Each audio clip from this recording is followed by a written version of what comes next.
My fellow bassists, welcome back. Really quick before we start, if you're interested in learning or improving your slap bass technique, right now you can get the slap bass blueprint at half price. This is a complete roadmap from your very first slaps all the way through to advanced Victor Wooten style techniques, so just make sure to slap the link in the description if you're interested. Okay, usually when we think of Flea, we think of something like this. But I've got to say, Flea's melodic playing is really underrated. We all know songs like Californication and Scar Tissue, but there's one underrated gem that I think a lot of people don't know about, and I think it might be one of Flea's most genius bass lines. The song is called Soul to Squeeze, and it was originally recorded for the Blood Sugar Sex Magic album, but for some reason it didn't make the cut, and it was only released as a B-side on the singles for Give It Away and Under the Bridge. But I guess they changed their minds about the song because it was later included on their Greatest Hits album. So in today's video, we're going to listen to this bass line, and I'm also going to play it for you and break down what makes it such a beautiful bass line. I got a bad disease. Well, from my brain is where I bleed. Insanity, it seems. Has got me by my soul to squeeze. Alright, so we've got this beautiful bass line in the first verse.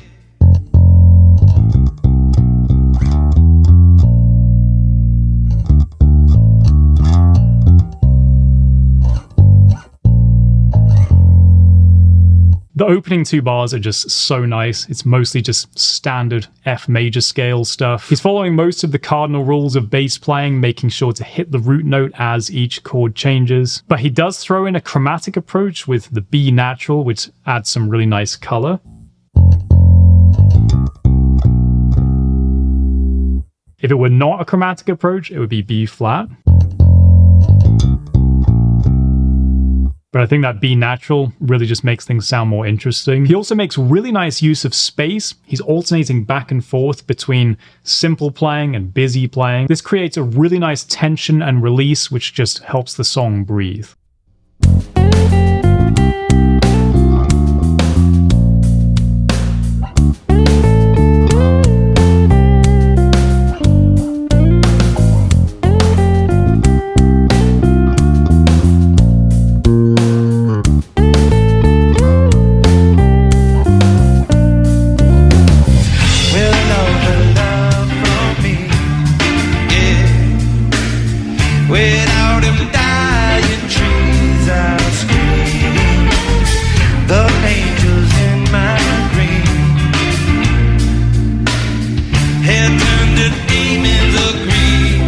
Okay, yeah, he keeps everything pretty much the same in the second verse, no need to mess with perfection. But the chorus is where things really get beautiful.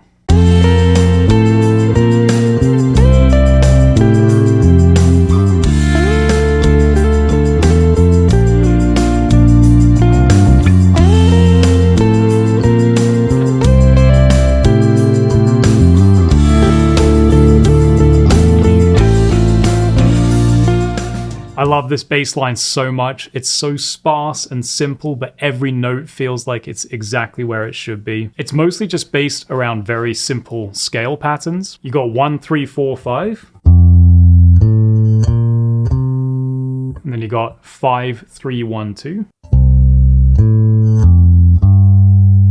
And then 6, 7, 1. And then there's this simple but absolutely beautiful fill that involves another chromatic approach note in the form of the G flat.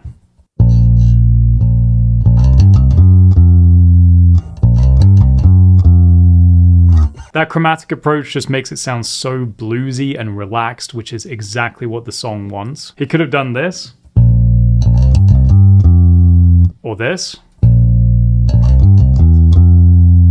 But this one, I think you'll agree, is the best. So the next part that gets really interesting is the bridge, where he introduces this very cool slap riff.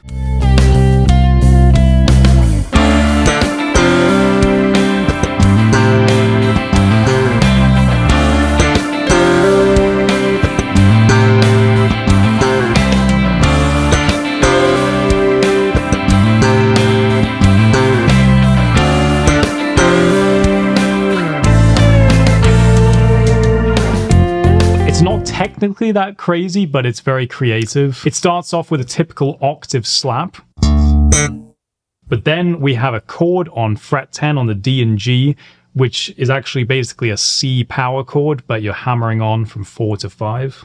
And then we have this nice D minor pentatonic fill.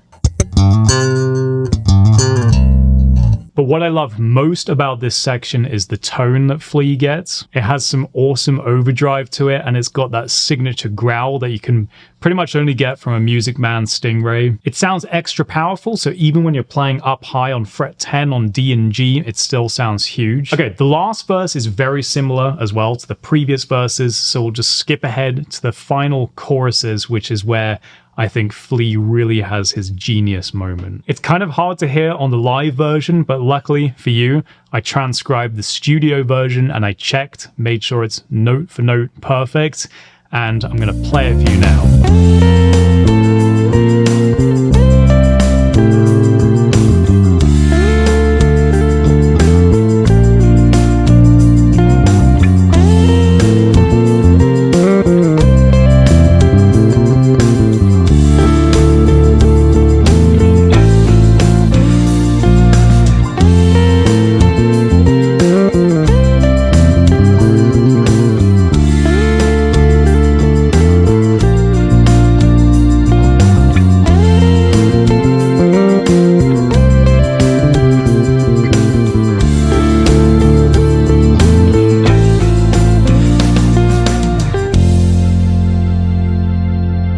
Gets pretty busy here, but it never sounds to me like he's overplaying, and I think there's a few reasons for that. Firstly, he's still nailing the root note on the beat that each chord changes, so it still sounds coherent and not just like a stream of random fills. He's also still alternating back and forth between busy playing and more simplistic playing, so your ear gets a moment to appreciate each fill as it happens. And of course, he's playing perfectly in time. Most of the time when people complain that you're playing too busy, a lot of it actually comes down to the fact that you're overstretching and you're probably also playing out of time and forgetting to actually hit the root note as each chord change happens. Anyway, let's take a look at some of these fills. Here's the first one.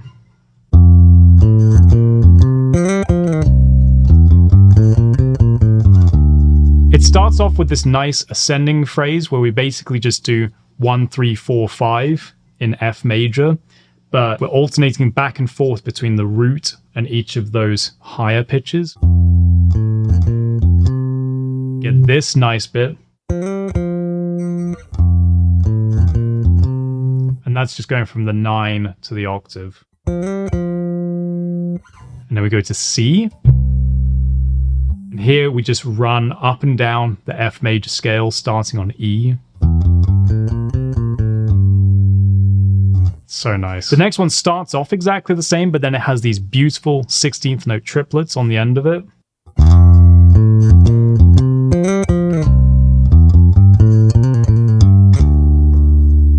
It sounds so classical and sophisticated.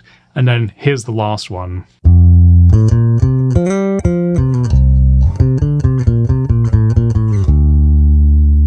So again, it starts off very similar, but at the end of the fill, we have descending 8th note triplets rather than ascending. Those 3 fills together in the last chorus are just the perfect way to bring the energy level up and help this song reach its climax. Overall, I just think this bass line is a masterclass in how to simultaneously nail the fundamentals of bass playing and also use tension and release and even some very adventurous fills. It also shows you how using multiple techniques can really help you to change the energy level of a song. The slap part in the bridge just really takes things to the next level, and that's one of the reasons why I think that it's very important for all bassists to have some slap chops up their sleeve if they can. And if you feel like your slap technique could be improved or even just exist at all, right now you can actually get my course, the Slap Bass Blueprint, at half price. I designed this course to take you from your very first slaps all the way through to advanced techniques like double thumbing and double pops. So whether this is something completely new for you or you just need to tighten up your technique, I'm sure you can get a lot out of this course. Just slap the link in the description before the end of the weekend to get that discount, and hopefully